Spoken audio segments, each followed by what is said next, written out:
Living the Dream, our new facilities and programs at Coquille.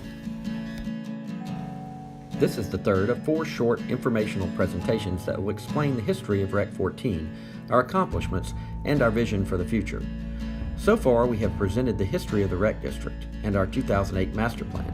This presentation focuses on the projects we have completed with available dollars from bonds and grants thus far. Once again, thank you for your continued support of our Parks and Recreation programs over the last 20 years. Because you have approved our O&M millage and our capital improvement bonds many times since the inception of the Rec District in 1999, you have enabled much of the dream to come true, but we are not done yet. As you may know, in November there will be another millage for Recreation 14 or Coquille on the ballot. We hope that these presentations will allow you to make an informed vote. So, what have we done for you lately? What have we done with your tax dollars? Simply stated, lots of good things, starting with our master plan in 2008. Since that time, nearly half of the proposed $25 million master plan has been completed, with no increase in tax rate. In fact, both the operations and the capital improvements millages have been lowered over the years. We have averaged over $1.1 million per year in improvements to the park, for a total of nearly $11.4 million in tax and grant dollars since 2008, all while maintaining existing facilities, services, and expanding programs. Our increased population and tax base have actually enabled our recreation taxes to be lowered over the years, but this population growth has also drastically expanded the number of users at the park. Since 2003, the number of participants in our programs have increased by nearly 750%. This growth, along with public demand for new programs, has created need for new facilities. So let's look at what we've accomplished with the dollars that have been entrusted to us. Our vision for Coquille is so much more than just a youth sports complex, but a complete community park providing diverse recreation opportunities while preserving a significant public green space for future generations. In 2009 and 10, Phase 1 of the trail system, soccer fields, parking, the first playground of several, and a picnic area were completed. These projects provided the first public access to the north 84 acres even before the long wetlands mitigation process was completed. In 2011, the expansion of the gymnasium was completed, opening up new space for existing programs and expanded indoor activities for all ages. In addition to gym space, offices and meeting areas were created.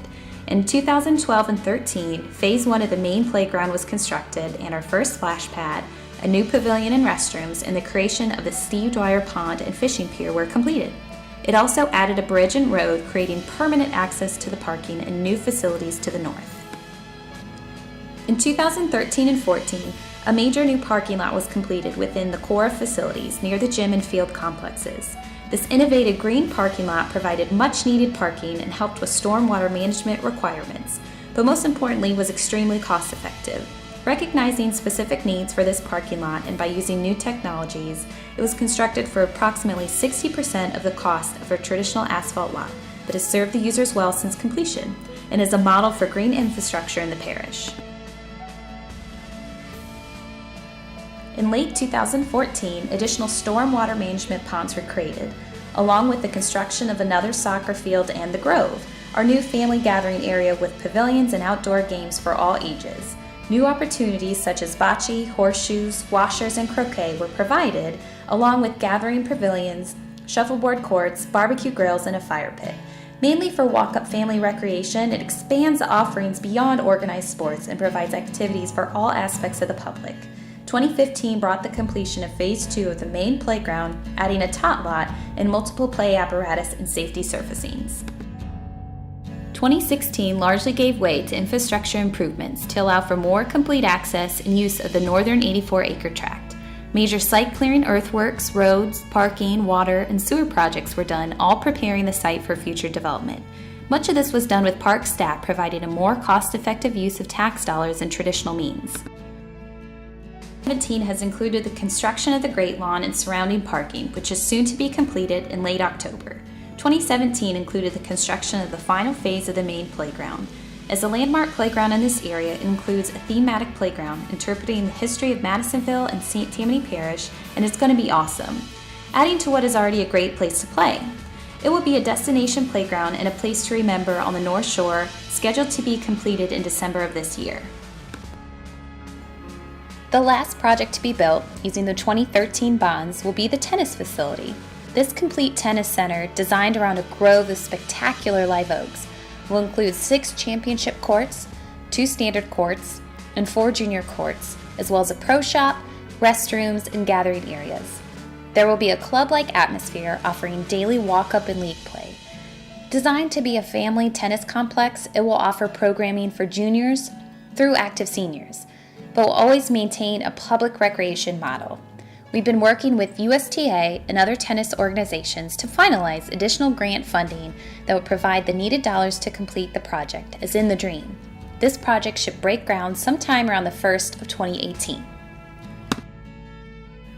That is some of what has been built since 2008 using the dollars dedicated from previous bond elections. Facilities and programs have expanded, opening up many new, more diverse recreation opportunities for residents of all ages and abilities, as well as expanding for existing needs. Our focus has been to provide a balance between quantity and quality of facilities, as well as expanding our professional recreation staff for management, programs, and maintenance. While nearly half of the master plan is already completed, funds from previous bonds have been depleted. We believe we have used your tax dollars well, and we have supplemented your taxes by as much as $750,000 with grants from the Land and Water Conservation Fund, the United States Tennis Affiliated Associations, and other smaller donations and grant opportunities. The board and staff are ever proactive in the search for additional ways to fund projects beyond your tax dollars. As stewards of your public funds, we have conservatively proceeded with a progressive result. The Recreation District currently holds 25% of our yearly operation costs and capital reserves as an emergency fund. These capital reserves are now maintained by board policy. Additionally, we have been awarded a AA bond rating, the highest of any recreation district and among the highest of any political subdivision in the state.